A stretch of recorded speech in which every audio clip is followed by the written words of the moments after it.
नमस्कार, the print में आपका बहुत बहुत स्वागत है। मैं हूं इरम सिद्दीकी और आज हमारे साथ हैं वरिष्ठ बीजेपी नेता और मध्य प्रदेश की पूर्व मुख्यमंत्री उमा भारती जी। द प्रिंट में आपका बहुत बहुत स्वागत है।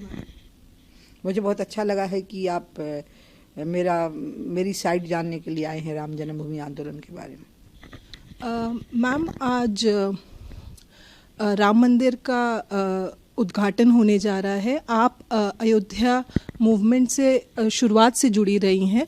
क्या आपको आज कैसा महसूस हो रहा है?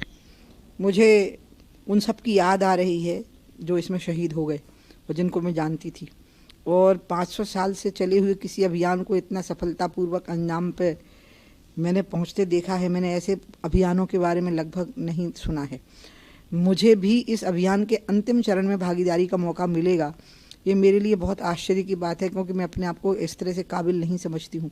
इसलिए मेरी तो आप समझ सकती हैं कि मिक्स्ड फीलिंग्स हैं सारी बातों को लेके, क्योंकि अयोध्या में कई बार ऐसा हो गया कि मुझे लगा कि अरे मैं बच कैसे गई, मरी नहीं, मैं आश्चर्य है। तो इसलिए एक ऐसी जगह पे जहाँ आप अपने प्राणों का उत्सर्ग करने के लिए तैयार रहे हों और उस जगह पे आप अपनी आँखों से उसको सफलता की ओर पहुँचते हुए देखें, तो मेरे लिए तो बहुत बड़ी घटना है। मैम, क्योंकि आपने कहा कि आज आप बहुत सारे लोगों को याद कर रही हैं, यदि आपसे ये पूछा जाए कि ऐसे कौन से दो व्यक्ति हैं जिनको आप श्रेय देना चाहेंगी कि आज ये दिन आया है कि जब राम मंदिर वहाँ पे स्थापित होकर उसका उद्घाटन होने जा रहा है, तो आप किन दो लोगों का नाम लेना पसंद करेंगे? कुछ प्रसंग ऐसे होते हैं जिसमें आप गिनती नहीं कर सकते कि इसी को श्रेय जाएगा, क्योंकि राम मंदिर आंदोलन की एक बहुत बड़ी श्रृंखला है पूरे 500 साल की, और उसमें सबसे पहला श्रेय तो हनुमानगढ़ी के उन महंतों को जाएगा जो उस समय लड़े थे जब मंदिर तोड़ा गया था। मीर बकी ने जब मंदिर तोड़वाया था, उसके बाद 1,40,000 लोगों के बलिदान हुए हैं, तो उनका श्रेय हम कम तो नहीं कर सकते। फिर अशोक जी सिंघल जैसे लोगों ने जिन्होंने इसकी आस्था को कभी कम नहीं होने दिया कि वहाँ मंदिर बन करके रहेगा। फिर उन लोगों को जो गोलियां खा के मर गए और हमारी अपनी सरकारों के हाथ से जो मारे गए, हमारी मतलब बीजेपी की नहीं थी वो, लेकिन हमारी देश की तो थी, उनके द्वारा वो मारे गए वो लोग। तो इसलिए हम इसमें अलग से व्यक्तियों को तो मैं तो किसी को भी ये कोई श्रेय नहीं दे पाऊंगी, सिवाय इसके कि स्वयं रामलला की कृपा रही और देश की जनता ने एक आत्मता दिखाई। शिलान्यास वाले दिन सुप्रीम कोर्ट का फैसला हुआ तब भी, और विघ्न संतोषियों ने आज वो खलनायक की तरह नजर आ रहे हैं जो कोशिश कर रहे हैं कि अभी भी तनाव पैदा हो जाए, क्योंकि शांति के साथ में इसको सुना जा रहा है। तो मैं सारा श्रेय तो नागरिकों को देना चाहूँगी, देश के जो शांति के साथ जिनने सुप्रीम कोर्ट का फैसला सुना, फिर शिलान्यास को देखा, और अब उद्घाटन का दिन नज़दीक आ रहा है और देश में शांति बनी है, और इससे तकलीफ हो रही है कुछ खलनायकों को। मैम, जैसे कि अब राम मंदिर का उद्घाटन होने जा रहा है, तो ये एक जो कंट्रोवर्सी थी जहाँ पर ये कहा जाता है कि पहले वहाँ पे मंदिर था जिसको तोड़ के मस्जिद बनाई गई, जिसको दोबारा डिमोलिश करके आज वहाँ पर मंदिर की स्थापना हुई है। आपको लगता है अयोध्या के इस राम मंदिर के उद्घाटन से वो जो कंट्रोवर्सी थी वो हमेशा के लिए ख़त्म हो जाएगी? कोई कंट्रोवर्सी नहीं थी, कंट्रोवर्सी बनाई गई थी, क्रिएट की गई थी। ये बात बिल्कुल स्पष्ट थी कि वहाँ राम जन्मभूमि थी और उसको तोड़ करके वो ढांचा बनाया गया था। कंट्रोवर्सी तो जानबूझ करके खड़ी की गई थी, क्योंकि लोग उसके आधार पर अपनी राजनीतिक रोटियां सेकना चाहते थे। इसलिए कंट्रोवर्सी तो लोग पैदा करते हैं और हम लोग तो उसको ख़त्म करने के रोल में रहे हैं।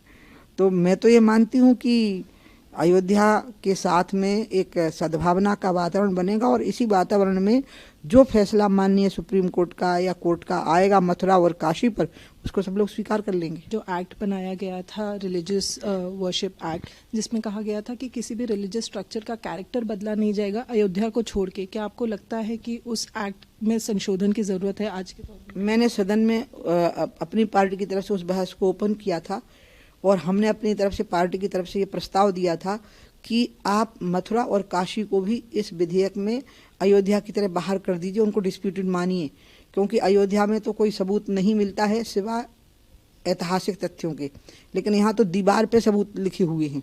अयोध्या में तो खुदाई के बाद सबूत मिले हैं ना, ये तो बिना खुदाई के सबूत दिख रहे हैं।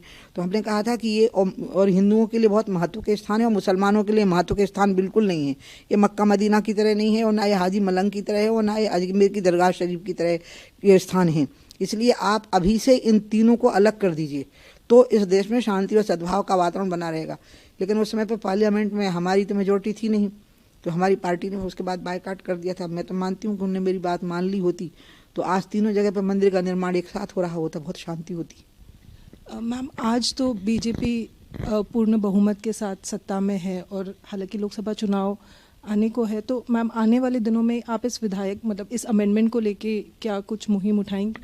इसके दो हिस्से हैं, एक तो है फेथ, तो वहाँ कुछ भी रहे लेकिन काशी हमारी है, ये आस्था कोई कम नहीं कर सकता। शिव मेरे हैं, इसके लिए मुझे कोर्ट का फैसला नहीं चाहिए, और कृष्ण मेरे हैं, इसके लिए भी मुझे कोर्ट का फैसला नहीं चाहिए, मेरे आराध्य हैं। अब वहाँ पर मैं मंदिर बना पाऊँ, इसके लिए मुझे कोर्ट का फैसला चाहिए। तो जब मामला सब जुडिस है तो मैं बोल नहीं पाऊँगी इसके बारे में, इस तरह से नहीं बोल पाऊँगी कि हम बनाएंगे और हम इसको लेके अभियान चलाएंगे, ये भी नहीं कह पाऊँगी क्योंकि मामला कोर्ट में है। लेकिन मैं इस पर आस्था रखती हूँ, इसको कोर्ट कभी नहीं रोक पाएगा, और ये मेरी आस्था बनी रहेगी तब तक जब तक कि मैं वहाँ मंदिर नहीं देख लूँगी। मैम, आपने भाजपा को मध्य प्रदेश में उस वक्त एस्टैब्लिश किया जब इससे पहले उनकी बहुमत नहीं थी। आज भाजपा बहुमत के साथ सेंटर में है, मध्य प्रदेश स्टेट में है, परंतु हम आज आपको पॉलिटिक्स में सेंटर स्टेज में नहीं देखते। तो आने वाले दिनों में हम आपको कैसे देखेंगे? सेंटर स्टेज में कोई नहीं होता है, सब एक पंक्ति में होते हैं और सबकी जिम्मेवारियां होती हैं। मैंने स्वयं तय किया, आप मुझे नहीं देख पा रही हैं, लेकिन ये फैसला मेरा है कि मुझे थोड़ी देर रेस में भाग नहीं लेना है, मुझे सीट पे बैठ करके रेस को देखना है। तो इसलिए मैं रेस में भाग नहीं ले रही हूँ, लेकिन मैं रेस को देख रही हूँ, मैं बैठी हुई हूँ वहाँ पर, और ये फैसला मेरा खुद का है। मैंने ही 19 में कहा था कि मुझे चुनाव लड़ना नहीं है, और मैं लड़ूंगी तो 24 का लड़ूंगी। और अब मैं इस पर कोई कमेंट नहीं करूँगी कि अब बोलने का समय मेरा नहीं, अब जगत प्रकाश नड्डा जी का समय है, इसलिए मैं अब इस पर कमेंट नहीं करूँगी। मैम, मध्य प्रदेश में आपसे बात हो और मध्य प्रदेश के बारे में बात ना हो, ये नहीं हो सकता। अभी हमने देखा कि भाजपा ने एक बहुत ही उम्दा बहुमत के साथ 163 सीट्स लाई हैं, परंतु सेंट्रल लीडरशिप ने जैसा निर्णय लिया, शिवराज सिंह चौहान से आगे बढ़कर मोहन यादव जी को मुख्यमंत्री बनाया गया है। आप इस फैसले को कैसे देखती हैं? इसमें क्यों बुरा मानना, इसमें क्यों परेशान होना, इसमें क्यों दुखी होना? मैंने भी तो छोड़ा था, मैं तो 173 का बहुमत लाई थी, जिसको भाजपा अभी तक नहीं छू पाई, पूरे देश में नहीं छू पाई इस बहुमत को। लेकिन मैंने तो एक झटके में छोड़ दिया था, and I was not lamenting कि ऐसा हो गया वैसा हो गया। मैं तो शांति से चली गई थी, और मैं वहाँ से लौट के शांति से आ गई थी। और इसके पास सबूत हैं सबके पास में कि मैंने कभी नहीं कहा था मुझे दोबारा मुख्यमंत्री बनाओ। मैंने तो ये कहा था कि मुख्यमंत्री का फैसला विधायक दल को करने दो, एक।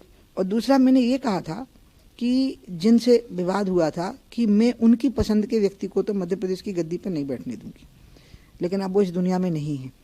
और फिर बाद में मैंने देखा कि शिवराज जी ने उसको बहुत अच्छे तरीके से चलाया, तो मेरे मलाल ही ख़त्म हो गए थे। इसलिए मुझे तो नहीं लगता है कि शिवराज जी को कोई दुख होगा। मैं उनको जा कर के मिली थी, बहुमत तो लाते हैं और सबका एक मिला जुला एफर्ट होता है, ये आप ध्यान रखिएगा। एक लाडली बहना स्कीम चली थी जो एक आधार भूमि बनी थी महिलाओं का वोट प्राप्त करने के लिए, लेकिन वो किसी ने अपनी जेब से पैसे नहीं लगाए थे, सरकार के ही पैसे दिए थे। मोहन यादव जी देते रहेंगे और शिवराज जी हमेशा आदरणीय बने रहेंगे पार्टी के लिए। मैम, एक राम मंदिर से जुड़ा एक और प्रश्न आपसे पूछना चाहेंगे। जैसे चंपत राय जी ने आडवाणी जी को हेल्थ के बेसिस पे कहा था कि आप मत आइए, और उससे कंट्रोवर्सी खड़ी हो गई थी, तो आप इस चीज़ को कैसे देखते हैं? इस पर कंट्रोवर्सी नहीं करनी चाहिए, क्योंकि आडवाणी जी की, जैसे मैं आपको कल्याण सिंह जी का बताती हूँ, उस समय पे जब शिलान्यास हुआ था तो कल्याण सिंह जी आना चाहते थे, तो उनको रिक्वेस्ट की गई थी कि नहीं आप मत आइए, आपका स्वास्थ्य ठीक नहीं है, कोरोना फैला हुआ था, सब कोरोना का बहुत एहतियात बरत रहे थे। लेकिन कुछ लोग बहुत ही सेंसिटिव थे हेल्थ को लेकर के। कल्याण सिंह जी की हेल्थ बहुत सेंसिटिव थी, उसके कुछ दिनों बाद वो रहे भी नहीं। तो इसलिए जब ऐसा कहा जाता है तो ये ह्यूमन साइड है उनकी, चंपत राय जी की। इसको किसी उस दृष्टि से देखना, इसमें आपको प्रतिभा का इंटरव्यू लेना चाहिए, फिर उनकी बेटी का, वो खुद कहेगी कि नहीं दादा को वहाँ नहीं जाना चाहिए। मैम, एक और चीज़, जैसे मोहन भागवत जी ने भी कहा था कि जैसे हर मस्जिद में शिवलिंग नहीं ढूंढना चाहिए, तो आपको क्या लगता है आने वाले समय में इस चीज़ को लागू किया जा पाएगा? मुझे तो लगता है कि हम इसमें ना ही पड़े तो अच्छा है, और उन्हें इसलिए उन्हें ठीक कहा है, क्योंकि अधिकतर यहाँ के जो धार्मिक स्थान हैं, कुछ खास स्थानों को छोड़ करके मंदिरों को तोड़ के ही वो स्थान बनाए गए हैं। तो अगर उसमें पड़ जाएंगे तो इस देश में शांति से फिर कोई नहीं रह पाएगा, ना हिंदू ना मुसलमान। इसलिए मैं फिर वही बात को रिपीट करूँगी, मैं मानती हूँ कि मथुरा और काशी अभी सब जुडिस हैं, पिटिशन्स चल रहे हैं, रिजेक्ट हो रहे हैं, फिर पिटिशन्स हो रहे हैं, लेकिन मैं वहाँ मंदिर देखना चाहती हूँ। इस पर कोर्ट का नहीं चलेगा, मेरी आस्था यही है कि वहाँ मंदिर होना चाहिए, मेरी आस्था यही है कि ज्ञान वापी पे शिव मंदिर होना चाहिए, इसको कोई रोक नहीं सकेगा। बाकी जो स्थान है उस पर हम इसलिए मान लेते हैं क्योंकि वो द्वादश ज्योतिर्लिंगों में से एक है, काशी का जो स्थान है, और ये जो मथुरा है ये श्री कृष्ण की जन्मभूमि है। तो जन्मभूमि एक विशेष स्थान होता है, इसलिए इनका एक विशेष महत्व है। बाकी तो कुछ बातें ऐसी हैं जैसे ताजमहल पहले मानसिंह का मंदिर था तो रहा होगा, और उनके चूँकि रिश्तेदारियाँ थीं अकबर के परिवार के साथ में, उनकी आपस में रिश्तेदारियाँ भी तो थी ना, वो लगभग मेरे ख्याल से शाहजहाँ तक चली हैं, शाहजहाँ के बाद वो परंपरा टूटी है। सबकी हिंदू में माएँ थीं, हिंदू वाइफ्स थीं सबकी, तो इसलिए हो सकता है वो ऐसा स्थान रहा हो, उसमें मंदिर भी रहा हो, और फिर कहा हो कि यमुना के किनारे बड़ी सुंदर सी जगह है, हमारी याददाश्त के लिए हमें को यहाँ बनाना है, दे दीजिए, उन्होंने प्रेम से आपसी सहमति से दे दिया हो। तो ऐसा भी बहुत कुछ रहा होगा, कुछ तोड़े गए होंगे, अपमान किया गया होगा, बहुत सारे टूटे, और ये राजा भोज का ही मंदिर है, ये भी तोड़ा ही गया है, जो भोपाल के बगल में ही है। तो इसलिए ऐसी बातें हैं। तो वो तो मोहन भागवत जी, हम लोग क्या सरसंघ चालक की बात पर कभी टिप्पणी नहीं करते, हम लोग उनको भगवान की जगह देखते हैं।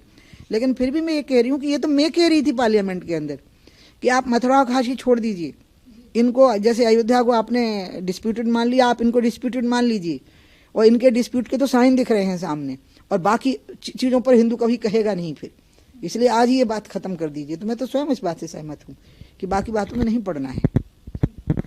Thank you so much ma'am, आपने हमें समय दिया इतना, और आपके विचार आपने इस मुद्दे पर हमारे साथ शेयर किए। मैं हूँ Iram Siddiqui and this is the print. Thank you.